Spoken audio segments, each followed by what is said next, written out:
باللہ من الشیطان الرجیم بسم اللہ الرحمن الرحیم انا بلوناہم کما بلونا اصحاب الجنہ اذ اقسموا لیصرمنها مصبحین ولا یستثنون فطاف علیہا طائف من ربک وهم نائمون فاصبحت کالصریم فتنادوا مصبحین۔ یہ 29واں پارہ سورہ قلم ہے۔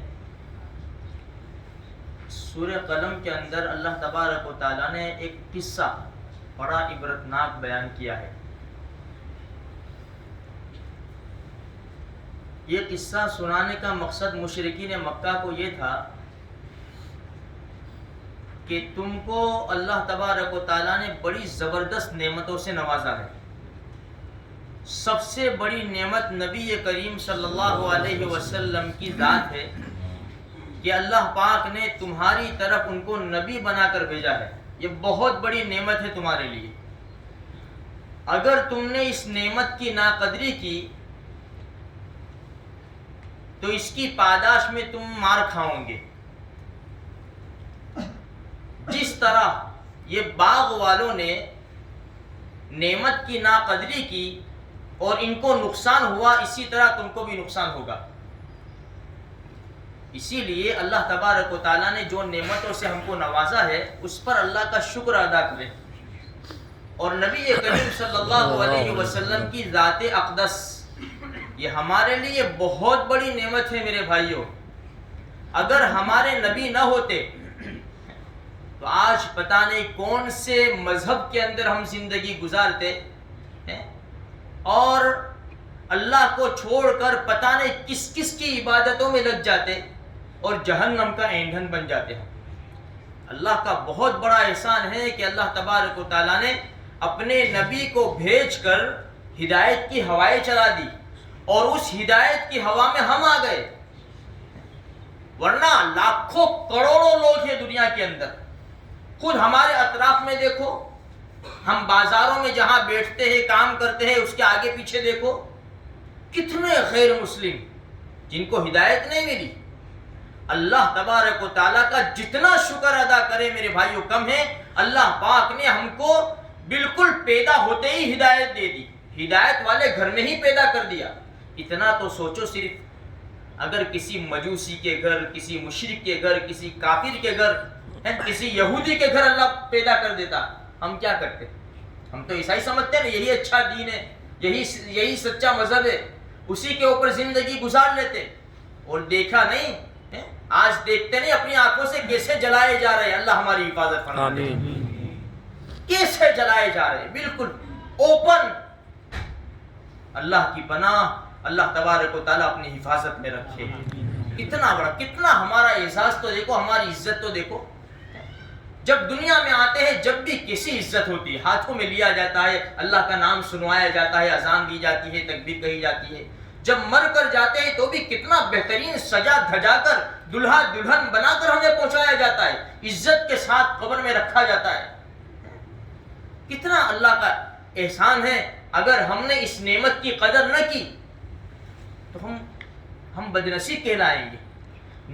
یہ نعمتوں کی قدر کیا ہے؟ اللہ کے احکام کو مانے میرے بھائیوں، نمازوں کی پابندی کرے، چاہے رمضان ہو غیر رمضان ہو، قرآن کریم کی تلاوت کرے، پیارے آقا صلی اللہ علیہ وسلم کی سنتوں پر زندگی گزارنے کی پوری کوشش کرے۔ یہ نعمتوں کی قدر ہے۔ ورنہ یہ باغ والوں کا قصہ جو قرآن بیان کرتا ہے، انا بلوناہم کما بلونا اصحاب الجنہ، ہم ان کو آزمائیں گے جیسے باغ والوں کو آزمایا تھا۔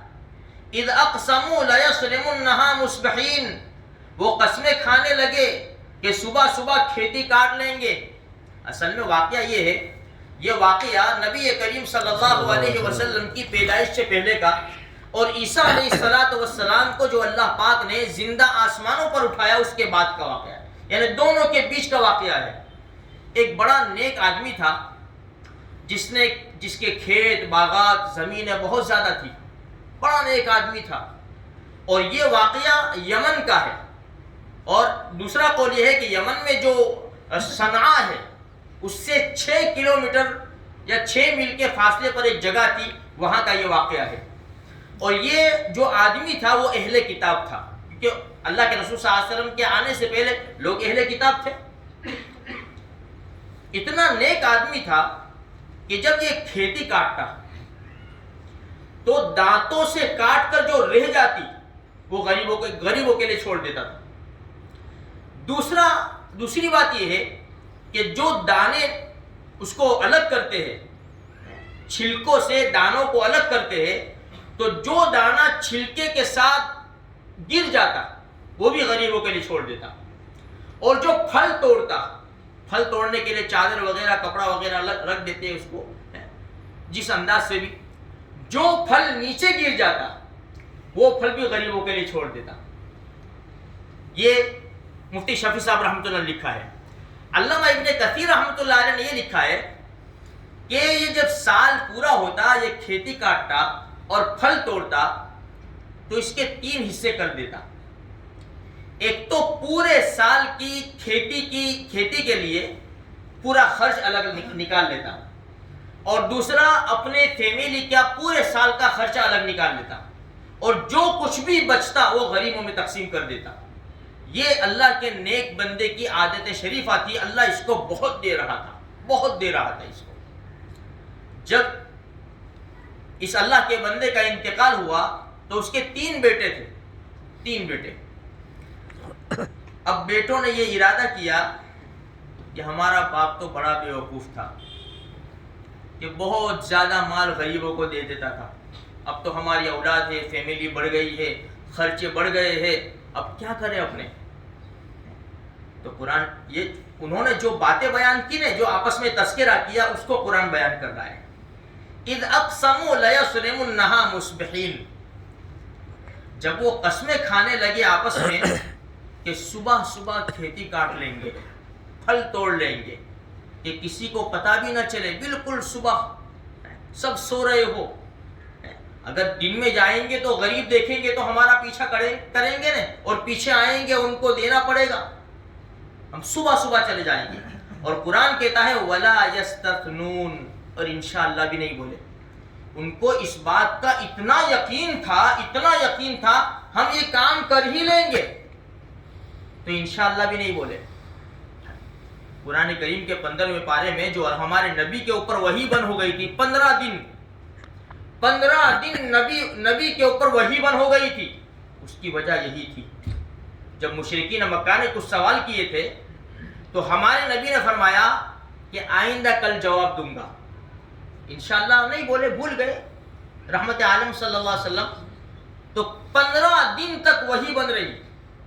اس 15 دن کے اندر تفسیر کی کتابوں میں لکھا ہے اللہ کے رسول صلی اللہ علیہ وسلم اتنے غمگین ہو گئے, یہاں تک لکھا ہے کہ ہمارے نبی فرماتے میرا جی چاہتا مکہ کے پہاڑوں کے اوپر چلا جاؤں اور اپنے آپ کو گرا دوں. 15 دن کے بعد جب وحی آئی نا, جبریل وحی لے کر آئے تو پہلے سوال کے جواب نہیں دیے. پہلے کیا کہا, وَلَا تَقُولَنَّ لِشَيْءٍ إِنِّي فَاعِلٌ ذَلِكَ غَدًا إِلَّا أَن يَشَاءَ اللَّهُ.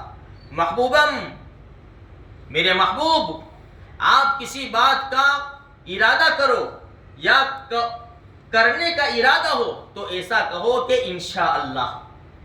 انشاءاللہ بولو. آج ہمارے وہاں انشاءاللہ کا ماحول نہیں ہے. بھائی میں آتا ہوں انشاءاللہ, میں یہ کام کروں گا انشاءاللہ. انشاءاللہ کیا مانا, اگر اللہ چاہے تو. لیکن آج ہم اگر انشاءاللہ بولتے بھی ہیں تو اس کا غلط استعمال کر لیتے ہیں. بھائی پیسے کیا ہوا, 20 کا کیا ہوا, چلے کل انشاءاللہ. اب کل ہوا تو تو نے کہا تھا, میں تو انشاءاللہ کہا تھا. انشاءاللہ اللہ چاہے تو, اللہ نے نہیں چاہا تو میں نہیں دیتا تیرے کو. سمجھے نا, اب غلط استعمال ہم کر لیتے ہیں اس کا.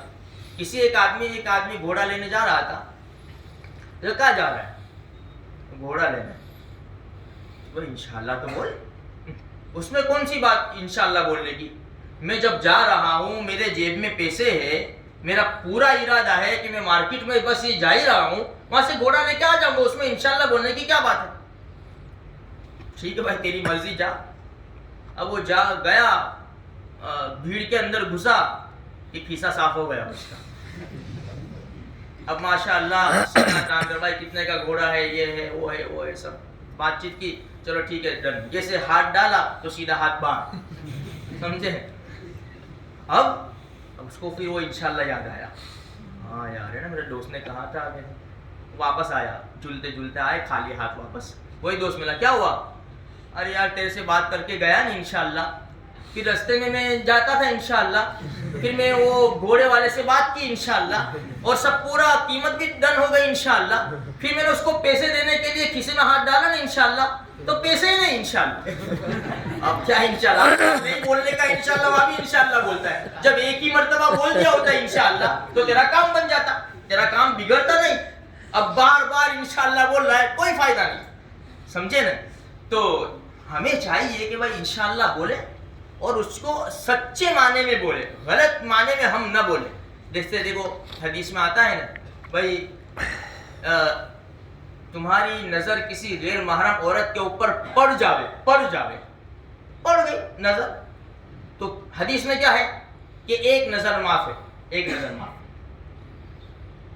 تو بعض مرتبہ حدیث کی مذاق کر جاتے لوگ, او بھائی کیا کرتا ہے مولوی صاحب, ایک نظر معاف ہے نا, دیکھ لیں دو نا میرے کو, سمجھنا ہے.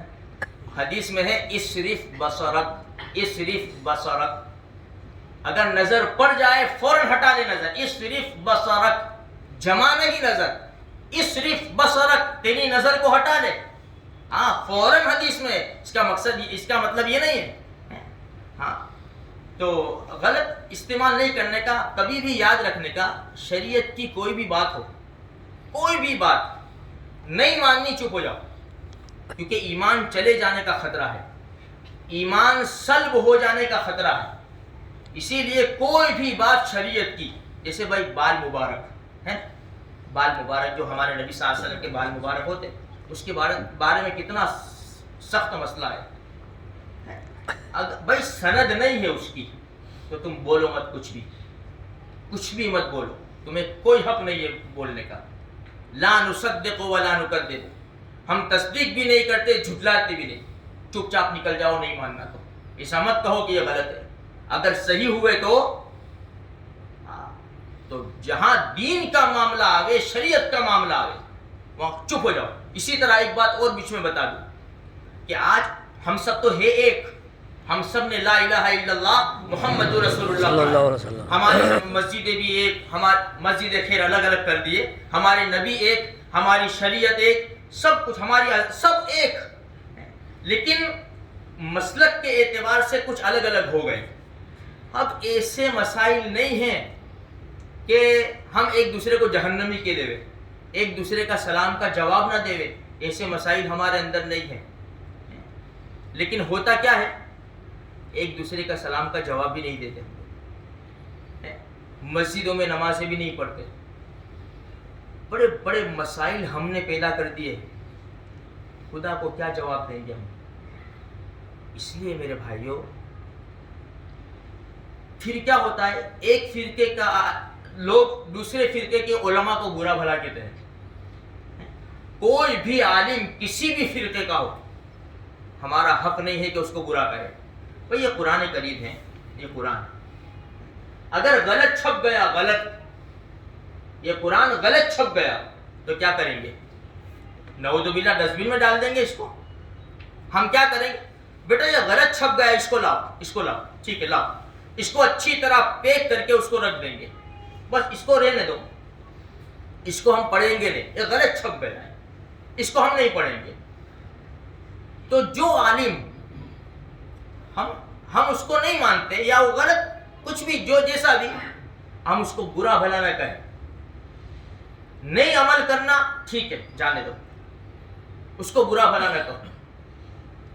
جس طرح قرآن غلط چھپ گیا, ہم اس کو ڈسٹ بن میں نہیں ڈالیں گے, کچرے کے ڈبے میں نہیں ڈالیں گے, اس کو رکھ دیں گے. بس ان کو اپنی جگہ کے اوپر رہنے دو, ان کی باتوں کے اوپر عمل نہ کرو. جس عالم کے ساتھ تم لگے ہوئے ہو ان کی باتوں کے اوپر عمل کرو. ایک بات اور بتاؤں بیچ میں, دیکھو علماء کو برا نہ کہو. بڑے بڑے علماء نے اپنی کتابوں میں لکھا ہے, میں نام بھول گیا کس نے لکھا ہے, میں نے پڑھا ہوا ہے کتاب میں, کہ جو لوگ علماء کے پیچھے پڑ جاتے ہیں اور ان کی چھوٹی, بھائی فرشتہ تھوڑی ہے, عالم ہے, امام صاحب ہے, مؤذن صاحب ہے, فرشتہ نہیں ہے, وہ بھی ہمارے جیسے انسان ہیں، ان کے بیوی بھی بچے بھی ہیں، ان کے سینے میں بھی دل ہے، ان کی بھی خواہشات ہے. ریسٹورینٹ میں دیکھا تو مولوی صاحب وہاں ریسٹورینٹ میں تھے، کیوں؟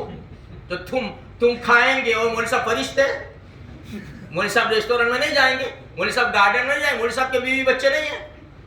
اب گارڈن میں دیکھ لیا وہ تو مولوی صاحب دیکھو، مولوی صاحب ہاں مولوی صاحب برابر ہے، فرشتے تھوڑی ہے، مولوی صاحب ہے نا، تمہارے جیسے انسانی ہے نا، تم بھی علم حاصل کر لیتے، تم بھی مولوی صاحب بن جاتے. تو بڑے بڑے علماء نے لکھا ہے پیچھے مت پڑھو، دشمنیاں مت کرو ان سے. جو لوگ علماء کے پیچھے پڑ جاتے ہیں ان کی موت کے بعد قبر کھول کر دیکھو، ان کا چہرہ قبلے کی طرف سے پھیرا دیا جاتا ہے. اللہ حفاظت فرمائے. آمین. اس لیے کسی کو برا بھلا مت کرو. میں تو علماء کی بات، ارے کسی کو بھی برا بھلا مت کہو.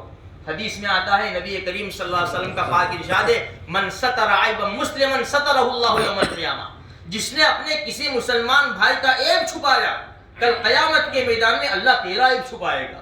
یہ تو اللہ ہی جانتا ہے ہم کتنے ہیں، ہم ہی جانتے ہیں ہم کتنے عیب دار ہیں. دیکھو گے اگر کسی میں عیب 4 5 6 دیکھو گے، شاعر کہتا ہے دیکھو گے اگر کسی میں عیب 4 5 6 نظر آئیں گے اپنے اندر 7 8 9.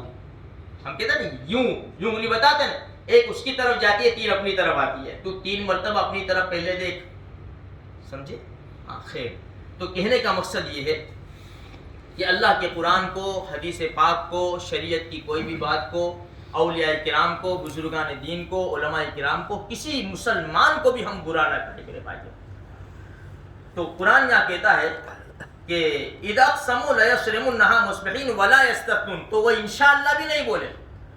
فطاف علیہا طائف من ربک وهم نائمون. اب رات کو ایسا ہوا ایک وبا آئی، اللہ کی طرف سے ایک وبا آئی اور پورا کھیت اور باغات میں جتنے بھی درخت تھے سب جل کر راکھ ہو گئے. فاصبحت کالصریم، وہ کٹی ہوئی کھیتی کی طرح ہو گئے. فتنا، ان کو تو کچھ پتا بھی نہیں کہ رات کو کیا ہو گیا، کچھ پتا نہیں کہ کیا وبا اور مصیبت میں ہم گرفتار ہو گئے. فتنادوا مصبحین، صبح چپکے چپکے بلانے لگے، چلو چلو جلدی اٹھ جاؤ، جلدی اٹھ جاؤ، جلدی اٹھ جاؤ. ان اغدوا علی حرثکم ان کنتم صارمین، جلدی جلدی صبح صبح چلو ہم اپنی کھیتی کو کاٹ لیں گے. اب یہ اٹھایا ایک دوسرے کو اور چپکے چپکے، قرآن کہتا ہے قرآن فانطلقوا، وہ باتیں کرتے ہوئے چلے. وهم يتخافتون الا يدخلنها اليوم عليكم مسکین. اس طرح دھیرے دھیرے آہستہ آہستہ بات کر رہے تھے کہ کوئی مسکین آج داخل نہیں ہونا چاہیے. وغدوا على حرد قادرین، ان کو تو یقین تھا کہ ہم اس بات کے اوپر قادر ہو گئے. جب چلتے چلتے باتیں کرتے ہوئے، امید باندھتے ہوئے کہ بھائی آج تو ہمیں بہت نفع حاصل ہوگا، سب کے سب ایک ایک پھل گھر لے آئیں گے توڑ تاڑ کے. فلما رأوها قالوا انا لضالون، جب اس جگہ کے اوپر پہنچے تو کہنے لگے انا لضالون، راستہ گم ہو گئے کیا؟ راستہ گم ہو گئے. دیکھا کہ نہیں، یہ نشانیاں تو سب وہی ہیں، پورے درخت کے تنے جلے کھڑے. تو کہنے لگے بل نحن محرومون، جاؤ ستیہ ناش ہو گیا ہمارا، تو ہم تو محروم کر دیے گئے. تو تینوں بھائیوں میں سے جو بیچ والا تھا بڑا دیندار تھا، اپنے باپ کے نقش قدم پر چلتا تھا. قال اوسطهم الم اقل لكم لولا تسبحون، کہنے لگا میں نے تم کو نہیں کہا تھا کہ اللہ کی پاکی بیان کرو؟ تم ایسے مشورے کر رہے تھے کہ غریب کو محروم کر دیں گے ہم، آج دیکھو اللہ نے تم کو محروم کر دیا. پھر کہنے لگے قالوا سبحان ربنا انا كنا ظالمین، اللہ ہمارا رب پاک ہے، ہم تو ظالم بنے، ہم تو ظالم ٹھہرے. فاقبل بعضهم على بعض يتلاومون، ایک دوسرے کو ملامت کرنے لگے. پھر تو نے ایسا کیا تھا، تو نے ایسا کیا تھا، تو نے ایسا کیا تھا، تو نے ملامت کرنے لگے. تو کہنے کا مقصد یہ ہے میرے بھائیوں، جب انسان ناشکری کرتا ہے کسی چیز کی اور اپنا ہاتھ تنگ کرتا ہے، غریبوں اور مسکینوں کو ان کا حق نہیں دیتا، تو پھر یہ ناشکری کی وجہ سے اللہ کا عذاب آتا ہے. آج میرے بھائیوں اللہ تبارک و تعالیٰ نے ہم کو مال و دولت سے نوازا ہے، تو ہمارے محلے کے اندر دور جانے کی ضرورت نہیں ہے. ہمارے محلے کے اندر بے شمار ایسے لوگ ہیں جو روزانہ کا کما کر روزانہ کھانے والے ہیں، وہ مانتے نہیں ہیں، نہ کہہ سکتے ہیں نہ سہ سکتے ہیں. اپنے اپنے محلے میں ایسے ایسے اپنے گروپ میں بھی ہوتے، اپنے دوستوں میں بھی ہوتے جو نہیں کہتے، لیکن اچھی طرح کسی کو پتہ نہ چلے اس طرح زندگی گزار لیتے ہیں. وہ سوکھی روٹی کھا کر اب بچوں کو کھلا کر خود بھوکے سو جاتے ہیں. ہماری ذمہ داری بنتی ہے ہم ایسے لوگوں کا خیال کریں اور ان کے گھروں میں جا کر چولہے جلائیں، اتنا ہم سامان پہنچائیں، ان کے کھانے پینے کا انتظام کریں، ان کے لائٹ بل وغیرہ کا انتظام کریں. اگر گھر کرائے کے ہیں تو ان کے گھروں کے کرائے کا ہم انتظام کریں. اللہ تبارک و تعالیٰ نے ہم کو دیے. اور ہر سرکل والا، ہر گروپ والا، جتنے بھی دوست ہیں گروپ میں بھائی سب فری ہوتے ہیں، ایک دوسرے سے ذرا معلوم کر کے ایک دوسرے کی مدد کر دے. ہمارے سرکل کے باہر یہ بات جانی نہیں چاہیے. جو سرکل میں جو دوست کمزور ہے ہم نے اس کی مدد کی وہ ہمارے سرکل والے جانیں گے. بس یہ بات باہر نہیں جانی چاہیے. کیوں؟ اس لیے کہ وہ شرمندگی نہ ہو اس کو. اور پھر اللہ نہ کرے آج اس کی یہ حالت ہے، کل اللہ ایسا نہ کرے کسی کے لیے بھی کل اس کی بھی ایسی حالت ہو سکتی ہے. اس لیے شکریہ یہی ہے کہ ہم دوسروں کی مدد کریں. قرآن دیکھو کہتا ہے عسیٰ ربنا ان یبدلنا خیرا منہا انا الی ربنا راغبون. انہوں نے ایک دوسرے کو ملامت کی اور اقرار کیا اپنے گناہوں کا کہ ہم نے سرکشی کی، اور انہوں نے یہ امید باندھی کہ امید ہے اللہ تبارک و تعالیٰ کی ذات سے کہ اللہ تبارک و تعالیٰ اس کا بدلہ ہمیں دے گا، یا تو دنیا میں دے گا یا آخرت میں دے گا. تو کہنے کا مقصد یہ ہے میرے بھائیوں، یہ اللہ تبارک و تعالیٰ قصے جو قرآن میں سنا رہا ہے یہ بڑی عبرتناک قصے ہیں. ان قصوں سے ہمیں سبق لینا چاہیے کہ بھائی ناشکری کرنے سے کیسا عذاب آتا ہے، اور اللہ کا شکر ادا کرنے سے اللہ تبارک و تعالیٰ نعمتوں میں کس طرح اضافہ فرماتا ہے. اللہ تبارک و تعالیٰ کہی سنی باتوں کے اوپر ہمیں عمل کرنے کی توفیق عطا فرمائے. اللہ ہم سب کے گناہوں کو معاف فرما دے، آئندہ گناہوں سے حفاظت فرما دے. اللہ جو نعمتیں تو نے عطا کی ہے اس پر شکر ادا کرنے کی توفیق عطا فرما. آنکھوں کی نعمت، کانوں کی نعمت، جسم کی نعمت، ہر نعمت کے اوپر یا اللہ شکر ادا کرنے کی توفیق عطا فرما. ہماری ساری زندگی کے سارے گناہوں کو معاف فرما. اس پورے مجمع کو قبول فرما. اس میں جو بیمار ہے یا ان کے رشتہ دار جو بیمار ہے سب کو شفا کاملہ عاجلہ دائمہ نصیب فرما. جو مر گئے ہیں ان کی قبروں کو نور سے بھر دے. یا اللہ چند دن باقی ہے، یا اللہ تو راضی ہو جا. یا اللہ نیک کام کرنے کی توفیق عطا فرما. ایک ایک گھڑی کو قیمتی سمجھ کر اس میں عمل کرنے کی توفیق عطا فرما. یا اللہ ایسے کام کرنے کی توفیق عطا فرما جس سے تو راضی ہو جاتا ہے، تیرے نبی راضی ہو جاتے ہیں. ہماری ٹوٹی پھوٹی عبادتوں کو، روزوں، قرآن کریم کی تلاوت کو، تراویح کو قبول فرما. جزا اللہ عنا محمد و اہلہ صلی اللہ علیہ وسلم.